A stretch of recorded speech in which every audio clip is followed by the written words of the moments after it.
announced that I will be in Sydney for the grand. ఏమాయ చేసావే సినిమాతో entry ఇచ్చిన సమంత అతి తక్కువ కాలంలోనే స్టార్ హీరోయిన్ గా ఎదిగింది.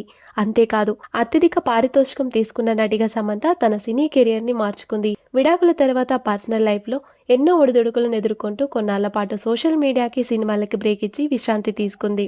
ఇప్పుడిప్పుడే సమంత మళ్ళీ సినిమాలు చేయడం మొదలుపెట్టింది. ప్రస్తుతం బాలీవుడ్ లో కూడా సమంత తన హవాని కొనసాగిస్తూ వస్తుంది.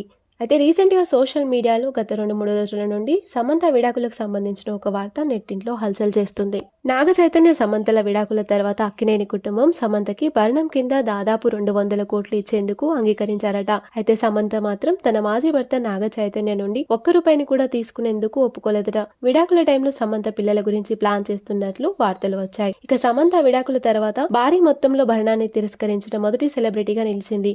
ఇక ఈ వార్త నెట్టింట్లో వైరల్ కావడంతో సమంత ఫ్యాన్స్ ఆమెపై ప్రశంసల వర్షం కురిపిస్తున్నారు. ఆమె సినీ రంగంలో ఎంతో కష్టపడి తక్కువ కాలంలోనే స్టార్ హీరోయిన్ గా ఎదిగిందంటూ, అదే విధంగా ఎటువంటి సపోర్ట్ లేకుండా తన స్వశక్తిని నమ్ముకుంది అంటూ, అటువంటి సమంత భరణం ఎలా తీసుకుంటుంది అంటూ సమంతపై ప్రశంసలు కురిపిస్తున్నారు ఆమె ఫ్యాన్స్.